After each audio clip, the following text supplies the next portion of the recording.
தங்கம். ஏழை மக்கள்ல இருந்து எவ்வளவு பணம் வச்சிருந்தாலும், இந்த தங்கத்து மேல இருக்கிற ஆசை வந்து மக்களுக்கு குறையவே இல்ல. சமூகத்துல இன்னுமே கூட நான் எவ்வளவு தங்கம் வச்சிருக்கேனோ, அதுக்கு ஏத்த மாரி தான் என்னுடைய மதிப்பும் இருக்குங்கிறத நெறைய மக்கள் இன்னுமே ஆழமா நம்புறாங்க. அதே சமயத்துல இந்த தங்கத்தின பத்தின கேள்விகள் மக்களுக்குள்ள இருந்துட்டே தான் இருக்கு. எப்படி வந்து தங்கத்தோட விலை ஏறிக்கிட்டே இருக்கு? இந்த தங்கத்தோட விலை எப்படி நிர்ணயிக்கப்படுது?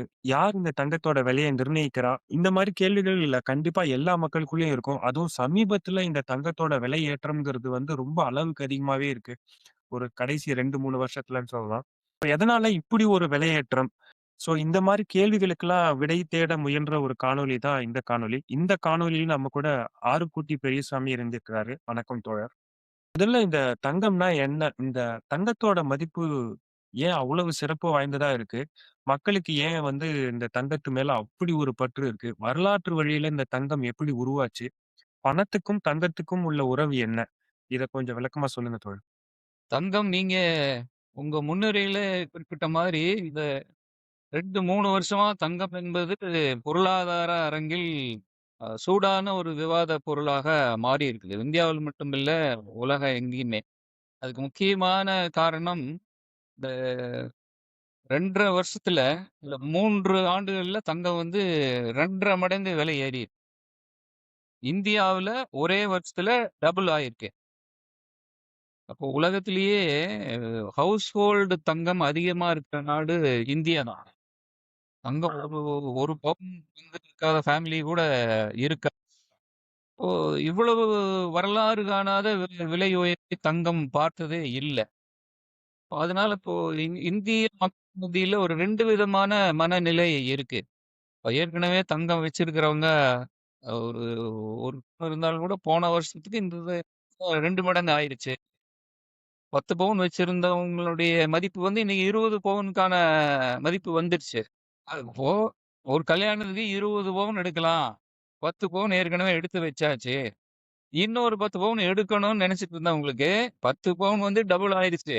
ஆனா இன்னொரு 10 பவுன் நீங்க டபுள் விலை குடுத்து வாங்கணும். அதனால தான் நான் 2 வித மனநிலையில இருக்கிறதாக சொன்னேன். விலை ஏறுனது சந்தோஷம்.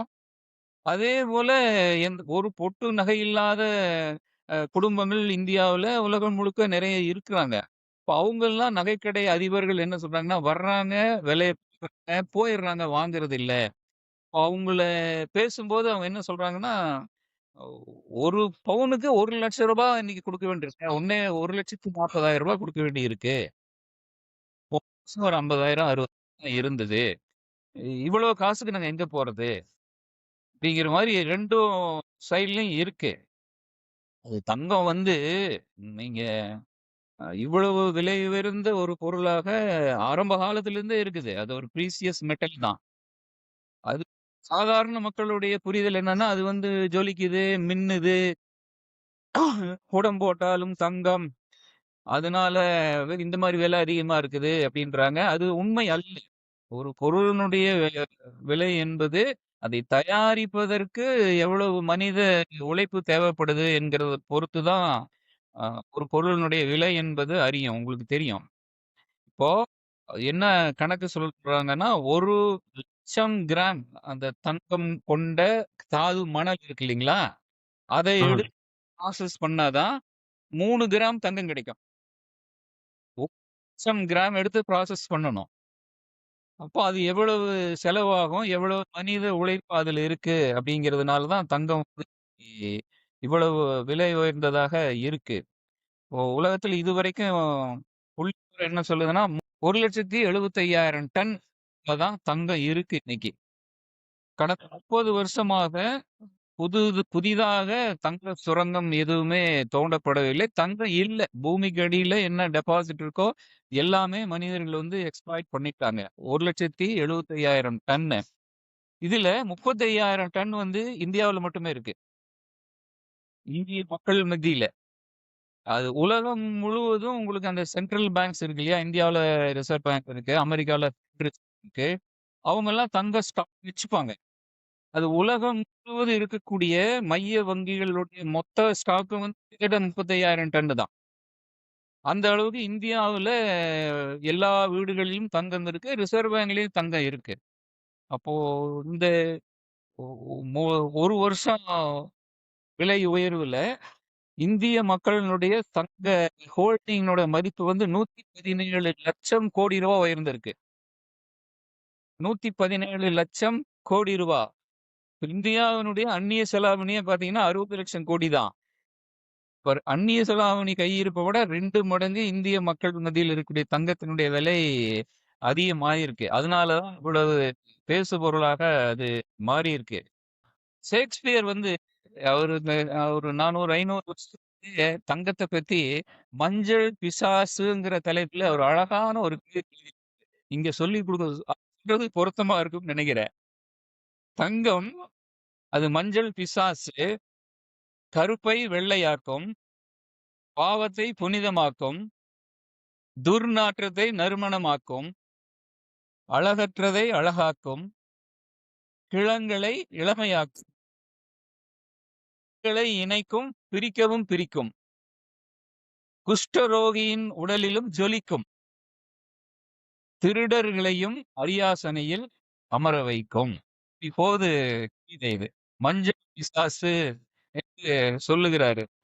பணம் வந்து பணத்துக்கு அந்த எக்ஸ்சேஞ்ச் வேல்யூ தங்கம் வந்து பணமாக செயல்படுகிறது. மனிதர்கள் ஆரம்ப காலத்துல பண்டமாற்று முறையில தானே எல்லாத்தையும் பரிமாறிட்டு இருந்தாங்க. இப்போ கால்நடையில பரிமாறிட்டு இருந்தாங்க. விவசாய விளை பொருள்கள பண்டமாற்றுக்காக இருந்தாங்க. ஆரம்ப காலத்துல அந்த அடிமை சமூகத்துல அடிமைகளை வந்து பணமாக பயன்படுத்தினதெல்லாம் இருக்கு. அப்படியே வெள்ளி வந்து பணமாக பயன்படுத்தி கடைசியில தங்கம் வந்தது. இன்னைக்கு வரைக்கும் தங்கம் என்பது பணம் மாதிரி தான் பார்க்கப்படுகிறது. இந்த தங்கம் காகித பணம் எப்படி வந்ததுன்னு சொன்னா, தங்கத்தை போய் ஒரு காய்கறி வாங்குறது நீங்க தங்கத்த கொண்டு போய் இன்னைக்கு வாங்க முடியுமா? இது ஒரு அ 1 பவுன் வந்து ரூ. 1,40,000 இருக்கு. அந்த காலத்திலேயே தங்கத்த ஒவ்வொரு தடவையும் குடுத்து, குடுத்து எக்ஸ்சேஞ்ச் பண்ணி வாங்குறதுல பிரச்சனை இருந்ததுனால, அவங்க என்ன பண்ணாங்கன்னா, தங்கத்த ஒரு இடத்துல சேஃபா வச்சுருவோம். இதையே பணம் என்பது தங்கத்தின் பிரதிநிதியாக நம்ம அத ஏத்துக்குவோம். ரூ. 100 நோட்டுன்னா, அது கொண்டு போனா ரூ. 100ங்கிறது ரூ. 100க்கான தங்கத்தின் மதிப்பு. அது நாளடைவில தங்கம் வந்து வங்கிகிட்ட சேஃபா இருக்கும். அவங்க பணம் அடிச்சு விடுவாங்க. அங்க எவ்வளவு தங்கம் இருக்குதோ, அந்த அளவுக்கு தான் பணம் அடிச்சு விடணும். அப்போ அது எல்லாராலயுமே இப்ப இது காகிதமாக இருந்தாலும் இது தங்கம் தான். நகைக்கடையில குடுத்தாலும் இதுக்கு தங்கம் கிடைக்கும். ரிசர்வ் பேங்க்ல கொண்டு போய் இந்த பணத்த குடுத்தாலும் தங்கம் கிடைக்கும் அப்படிங்கிற ஒரு நம்பிக்கை மக்கள் மத்தியில வந்துருச்சு. இந்த தங்கத்தோட விலை ஏன் ஏறிக்கிட்டே இருக்கு முதல்ல? முதல்ல இந்த விலை ஏற்றம்ங்கிறது வந்து எப்படி புரிஞ்சுக்கிறது? இப்போ 1971ல அமெரிக்க கரன்சி டாலர் இருக்கு இல்லைங்களா? அதுதான் சர்வதேச பணமாக இருந்தது. 1971க்கு முதல்ல அது வந்து பிரிட்டன் வுட்ஸ் அக்ரீமென்ட்ன்னு சொல்லுவாங்க. அதுக்கு முதல்ல எல்லா நாடுகளும் யுஎஸ் டாலர வாங்கி தன்னுடைய ரிசர்வ்ல வச்சுக்குவாங்க. அவங்க பணம் இருக்கும்போது. யுஎஸ் வங்கியில கொண்டு போய் குடுத்தா, அல்லது அந்த ட்ரெஷரியில கொண்டு போய் குடுக்கும்போது, அவங்க வந்து தங்கத்த குடுத்துருவாங்க. இப்போ 1971 பீரியட்ல அவங்க என்ன பண்ணாங்கன்னா, எவ்வளவு டாலர் அடிச்சு விட்டாங்கன்னா, அவ்வளவு டாலர் வந்து தங்கம் இல்ல. அமெரிக்க ட்ரெஷரியில. அதனால இனிமேல் வந்து யாராவது டாலர் கொண்டு வந்தீங்கன்னா, நாங்க தங்கம் குடுக்க மாட்டோம் அப்படின்னு அடாவடியாக ஒரு சட்டத்த கொண்டு வந்து அறிவிச்சுட்டாங்க. அவங்க என்ன சொல்றாங்க, "என்கிட்ட எதுக்கு வரீங்க? நீங்க வெளியில ஓப்பன் மார்க்கெட்ல போய் தங்கத்த வாங்கிக்கங்க." அப்படிங்கும்போது அங்கே யுஎஸ் ட்ரெஷரி டிபார்ட்மெண்ட்ல நோட் அடிக்கும்போது, டாலர் அடிக்கும்போதெல்லாம் இந்த 1917 பிரெட்டன் வூட்ஸ் அக்ரீமெண்ட் தான் இதுக்கு இவ்வளவு விலை அதிகமாவதற்கான ஒரு முக்கியமான காரணம் என்று சொல்லலாம். 2001ல இருந்து இந்த இது இது வரலாறு காணாத அளவுக்கு 1 வருஷத்துல டபுளு, 3 வருஷத்துல 2 1/2 மடங்கெல்லாம் விலை ஏறல. ஆனா ம். தங்கம் என்பது விலை ஏறுறதுக்கு முக்கியமான காரணம் இந்த 1971 பிரிட்டன் வூட்ஸ் அக்ரீமெண்ட் சொல்லலாம். 1940லிருந்து 1970 வரைக்கும் தங்கம் வந்து ஸ்லோ அண்ட் ஸ்டெடியாக தான் ஏறிட்டு இருந்தது. 70லிருந்து இறங்குதல் வந்து அதிகமாகும். தங்கம்ங்கிறது ஒரு இன்வெஸ்ட்மென்ட் தானே. பேங்க் பாப்புலரான இன்வெஸ்ட்மென்ட். ஒரு மக்களினுடைய இன்வெஸ்ட்மென்ட்ட ஒரு பிராடா 3ஆ பிரிக்கலாம். 1 பேங்க் டெபாசிட் அதான் டாப். எப்ப வேணாலும் போலாம்.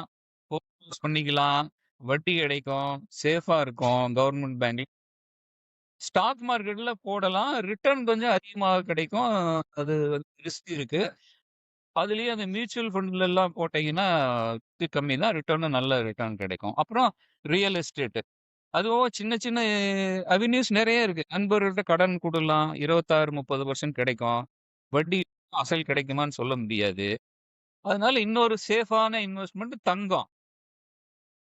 ஆ அது இல்ல உங்களுக்கு பேங்க் டெபாசிட் ரேட் குறையும்போது, அதில இன்வெஸ்ட் பண்ணீங்கன்னா உங்களுக்கு ரிட்டர்ன் கிடைக்காது இல்லையா?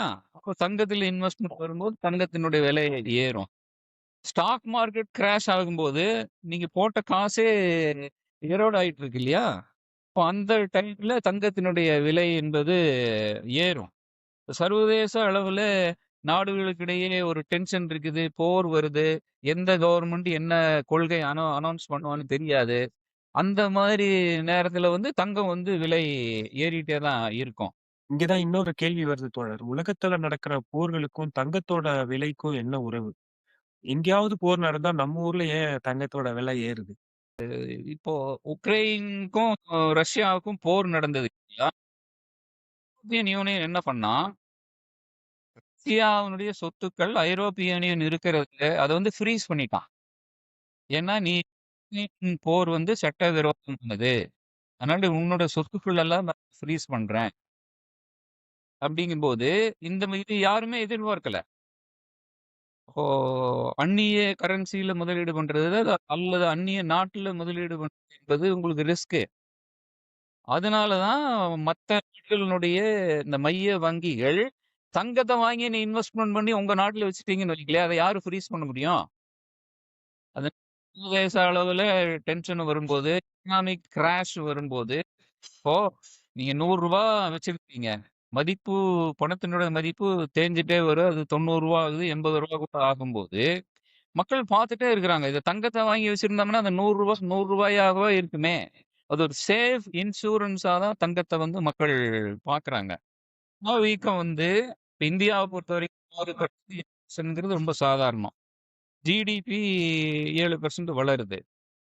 சில டைமுக்கு 10, 12 ஒரு 1980லாம் பார்த்தீங்கன்னா, 17% எல்லாம் பணவீக்கம் இருந்தது. அந்த மாரி சமயத்துல பணத்தினோட மதிப்பு குறைஞ்சுட்டே தான் இருக்கும். 100க்கு ஒரு பொருள வாங்கும்போது, அடுத்த வருஷம் ரூ. 120 குடுத்து தான் அந்த பொருள வாங்கணும். நீங்க பணமாவே வச்சிருந்தீங்கனாலும், அது வீட்ல வேற ஏதாவது வச்சிருந்தீங்கன்னா, அதனுடைய வேல்யூ வந்து குறைஞ்சுட்டே இருக்குது. ஆனா அந்த அளவுக்கு தங்கம் வந்து தங்கம் தான் எப்பவுமே. அதனால ஒரு சேஃப் இன்சூரன்ஸ் இன்வெஸ்ட்மென்ட்டாக மக்கள் வந்து தங்கத்த பார்த்தாங்க. இன்னைக்கு வந்து நிலைமை மாறி ஆனா சமீப காலமா இந்த விலையேற்றம்ங்கிறது ரொம்ப அளவுக்கு அதிகமா ஆயிட்டே வருல்ல. இத எப்படி புரிஞ்சுக்கிறது? இந்த இப்போ இப்போ ஏறுனதுக்கு முக்கியமான காரணம் என்னன்னா, நீங்க கொரோனாவுக்கு அப்புறமாக அமெரிக்காவுல அ இ இன்ஃப்ளேஷன் ரேட் அது எப்பவுமே 0, 1 தான் இருக்கும் வரலாற்று ரீதியாக. கடந்த 4 வருஷத்துல 9% இன்ஃப்ளேஷன் அமெரிக்காவுல. அதே அளவுக்கு பேங்க் வட்டியும் அதிகமாகுது. இப்போ உங்களுக்கு எல்லாம் தெரியும், உலகத்தில் இருக்கக்கூடிய எல்லா நாடுகளும் அமெரிக்கா கடன் பத்திரத்துல இன்வெஸ்ட் பண்ணியிருக்கிறான். 9% அதிகமாகும்போது அந்த கடன் பத்திரங்களுடைய மதிப்பு வந்து குறைஞ்சிரும். பத்திரங்களுடைய மதிப்பு குறைஞ்சிரும். சீனா வந்து $1 டிரில்லியன் அங்க இன்வெஸ்ட் பண்ணியிருக்கிறான். அதே அளவு ஜப்பானும் பண்ணியிருக்கிறான். 9% இன்ஃப்ளேஷன் போது, இந்த பாண்டுல இவங்களுக்கு 6, 5, 6 1/2 அதுக்கு மேல கிடைக்காது. இப்போ எவ்வளவு லட்சம் கோடி ரூபா வந்து இழப்பு வரும். இப்போ அதனால இந்த யுஎஸ் கடன் பத்திரங்களில் இன்வெஸ்ட் பண்றது தான் உலகத்திலேயே ரொம்ப சேஃபான இன்வெஸ்ட்மென்ட். அது இல்ல, பணம் இல்லைங்கிற நிலைமையே வராது. பெரிய இன்வெஸ்ட்மென்ட் நீங்க 90 லட்சம் கோடி ரூபாய்லாம் தங்கத்த போய் இன்வெஸ்ட் பண்ண முடியாது. அவ்வளவு தங்கம் நம்மகிட்ட இல்ல. இப்ப நாடுகளுக்கு மத்தியில இன்வெஸ்ட் பண்றது இந்தியா கூட ஒரு 230 லட்சம் கோடி யுஎஸ் ட்ரெஷரியில இன்வெஸ்ட் பண்ணி வச்சிருக்காங்க. அந்த நம்பிக்கை என்பது இந்த ஒரு 4 வருஷமா தகர்ந்துருச்சு. அந்த பாண்டினுடைய இன்வெஸ்ட்மென்ட் வேல்யூ குறையுது. ஒண்ணு 2வது நான் சொன்னேன் இல்லையா? இந்த ரஷ்யா, உக்ரைன் போர்ல யூரோப்பியன் யூனியன் வந்து அந்த ரஷ்யாவினுடைய சொத்துக்கள ஃப்ரீஸ் பண்ணும்போது, இப்ப இனிமேல் ஒரு நாட்டுல இருந்து இன்னொரு நாட்டுல போயி இன்வெஸ்ட் பண்றதுங்கிறது ரிஸ்க்கு. ஆகவே நம்ம தங்கத்த வாங்கி இன்வெஸ்ட் பண்ணி நம்ம நாட்டிலேயே வச்சுட்டோம்னா, அத யாரும் ஃப்ரீஸ் பண்ண முடியாது. அப்படிங்கிற ஒரு மென்டாலிட்டி வந்து மக்கள் மத்தியில, அதாவது நாடுகள் மத்தியில குறிப்பாக அந்தந்த மைய வங்கிகள் அதான் நான் ஆராய்ச்சி பண்ணி இனிமேலு என்ன ஆகும் அப்படிங்கிறதெல்லாம் கணக்கு பண்ணி தான் இத வந்து வாங்கியிருக்கிறான். உங்களுக்கு சில புள்ளி விவரங்கள் நான் சொல்றேன். 1971லிருந்து இன்னைக்கு வரைக்கும் பார்த்தீங்கன்னா, தங்கம் வந்து 10,000% இன்கிரீஸ் ஆயிருக்கு. 10,000. இப்ப 1964ல இந்தியாவுல 1 பவுன் தங்கம்ங்கிறது ரூ. 63 தான். 1964 எவ்வளவு? ரூ. 1,40,000. இன்கிரீஸ் போட்டு பார்த்தீங்கன்னா, 20,000% இருக்கும். அந்த 2008 லேமன் கொலாப்ஸ் இருக்கு பாருங்க. 2008ல அமெரிக்காவுல இந்த லேமன் பிரதர்ஸ் கொலாப்ஸ் ஆயி உலகம் முழுவதும் பொருளாதார மந்தத்தை தூண்டி விட்டது இல்லையா? அப்ப வந்து அந்த பீரியட்ல மட்டும் 35% வந்து தங்கம் ஏறுச்சு. இப்போ நார்மலா உலகத்துல இருக்கக்கூடிய எல்லா மைய வங்கிகளும் சேர்ந்து வருஷத்துக்கு 100 டன் தங்கம் தான் வாங்குவாங்க. வங்கிகள் அமெரிக்கன் டாலர வாங்குவான். அவனுடைய அந்நிய செலாவணிய இன்கிரீஸ் பண்ணுவான். அதே அளவு தங்கத்தையும் வாங்குவாங்க. எல்லா பேங்க்கும் சேர்ந்து வருஷம் முழுவதும் வாங்குறது வந்து 100 டன்னு தான். ஆனா 4 வருஷத்துல 4,000 டன் வாங்கிக்கிறான். 4 அப்போ வருஷத்துக்கு எவ்வளோ 1000 டன்னு. 10 மடங்கு அதிகமாக வாங்கியிருக்கு.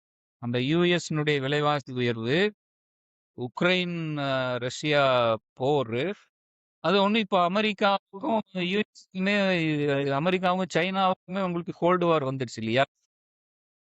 அதனால சைனா கவர்மெண்ட்டே என்ன நினைக்கிறான்னா, இது வந்து நம்ம தங்கத்துல வாங்கி வச்சுக்கலாம். பாண்டுல இத விட, மத்தவங்கள கண்டு நம்ம பயப்பட வேண்டியதில்ல.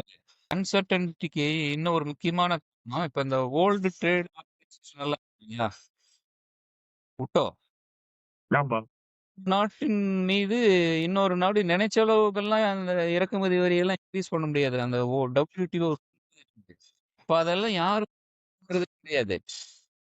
அது இந்த அன்சர்டனிட்டி இன்கிரீஸ் ஆகுறதுக்கு அது ஒரு முக்கியமான அதே போல இப்ப அமெரிக்கா பார்த்தீங்கன்னா, அந்த உலக அளவுக்கு ஒரு 60 ஆர்கனைசேஷன்ல மத்திய ஆர்கனைசேஷன்ல அவங்க விலகிட்டாங்க. கிளைமேட் ஆர்கனைசேஷன்ல இருந்து அவங்க நான் இதையெல்லாம் மதிக்க மாட்டேன்.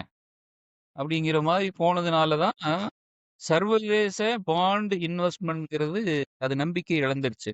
அதனால எல்லாரும் தங்கமாக வாங்கிக்கலாம். சைனாவினுடைய ஆ ஃபாரின் எக்ஸ்சேஞ்ச் ரிசர்வ்ல தங்கத்தினுடைய ஹோல்டிங் இப்போதைக்கு 10% தான் இருக்குது. யுஎஸ் டாலரு மத்தது. 10%. ஆனா ஐரோப்பிய நாடுகளினுடைய தங்கத்தில இன்வெஸ்ட் பண்ணிக்கிறது அவங்களுடைய டோட்டல் ஃபாரின் எக்ஸ்சேஞ்ச் 60%, 50%, 40% இருக்கு. இந்தியா வந்து அதே 10% தான் இன்வெஸ்ட் பண்ணியிருக்கிறான். அவனுடைய அந்நிய செலாவணியில 10% தான். 90% அநேகமாக டாலரா தான் இருக்கும். இப்ப சைனா என்ன முடிவு பண்ணிட்டான்னா, நம்ம பைய பைய 30% கொண்டு வந்துரலாம். போது இன்னும் 30%ன்னா அவனுக்கு எவ்வளவு தேவை தெரியுமா? 6,000 டன் வேணும். இப்ப இருக்கிற 10%லேருந்து 30%க்கு இன்கிரீஸ் பண்றதுன்னா, 6,000 டன் வேணும். வருஷத்துக்கு எல்லா வங்கிகளும் சேர்த்து வாங்குன தங்கத்தின் எடை பார்த்தீங்கன்னா 100 டன்னு. இப்ப சைனா 6,000 டன்னு வாங்க ஆரம்பிச்சான்னா என்ன ஆகும்? 6,000 டன் அவர் வந்து உடனே வாங்க இல்ல. அவர் வந்து இன்கிரீஸ் பண்ணிருவாரு. அதே மாதிரி இந்தியா வந்து 420 டன்னு 2025ல அ வாங்கியிருக்கு. இன்னும் கூட இந்தியா தன்னுடைய ஹோல்டிங்க வந்து அதிகரிக்கலாம். இது எல்லாமே உலக அரசியலா இருந்தாலும் கூட, அ சாமானிய மக்களோட மைண்ட் செட்ல தங்கத்துல இப்போ இன்வெஸ்ட் பண்ணலாமா? கூடாதா? இது வந்து ஃபியூச்சர்ல இன்னும் பயங்கரமா ஏறுமா? இல்ல இறங்குமா? அப்படிங்கிற ஒரு கேள்வி எல்லாருக்குள்ளயுமே இருக்கு. இப்ப வந்து பிரைஸ் ரொம்ப அதிகமா இருக்கிற டயத்துல இந்த தங்கத்துல இன்வெஸ்ட் பண்ணலாமா? இப்போ மக்கள் என்ன நினைப்பாங்கன்னா, ஒரு வருஷத்துல டபுள் ஆயிருச்சு. பேங்க்ல போட்டீங்கன்னா 7% தான் கிடைக்கும். இந்தியாவுல ஸ்டாக் மார்க்கெட்ல 2 வருஷமா ரிட்டர்னே கிடையாது. நெகட்டிவ் ரிட்டர்ன் தான். தங்கம் ஏறிருச்சு. அதனால தங்கம் வந்து விலை இறங்கும் அப்படின்னு வெயிட் பண்ணிட்டு இருப்பான். தங்கம் வந்து அந்த அளவுக்குலாம் இறங்குற மாரி எனக்கு தோணல. லேசா போது சைனா வந்து வாங்குவான். அவனுக்கு பொருள் தேவைப்படுது இல்லையா? ஒரு 50 டன்னு வாங்குவான். விலை ஏறும். அமைதியா இருப்பான். இறங்கும்போது இன்னொரு 50 டன்னு. அப்படியே வாங்கிட்டே இருக்கும்போது, இனி தங்கத்தினுடைய விலை என்பது பழைய நிலைமைக்குலாம் வர்றதுக்கான வாய்ப்பே கிடையாது. ஏறும், இறங்கும். அந்த ஸ்டாக் மார்க்கெட் பாஷையில சொன்னீங்கன்னா, சைட்வேஸ் மூவ்மென்ட். இன்னும் ஒரு 5 வருஷமா கொஞ்சம் ஏறலாம், கொஞ்சம் இறங்கலாம். அந்த மாரி இருக்கும். இ அ தங்கம் வந்து ஒரு சேஃப் இன்வெஸ்ட்மென்ட்டாக பார்த்த காலம் போயி, இப்ப அது ஒரு பக்கா இன்வெஸ்ட்மென்ட்டா மாறிருச்சு. பேங்க் டெபாசிட் மாதிரி, ரியல் எஸ்டேட் மாதிரி, மியூச்சுவல் ஃபண்ட் மாதிரி பக்கா இன்வெஸ்ட்மென்ட். அதனால தங்கத்துக்கு கிராக்கி என்பது அதிகமாயிட்டே தான் இருக்கும். வாங்கி வச்சுக்கலாம். விலை வந்து மடங்கு ஏறிருச்சு. 2024 விலை வரும். அப்போ வாங்கலாம். அப்படி அந்த நிலைமைலாம் வராது. அ அதனால விலை இறங்கும்போது கொஞ்சம் கொஞ்சமா வாங்கலாம். 30 வருஷமாக புதிதாக தங்கம் வந்து தோண்டி எடுக்கப்பட இல்ல. உங்களுக்கு சப்ளை வந்து ஒரு சைடு குறைஞ்சுட்டே தான் இருக்குது அல்லது ஸ்டாட்டிக்கா இருக்கு.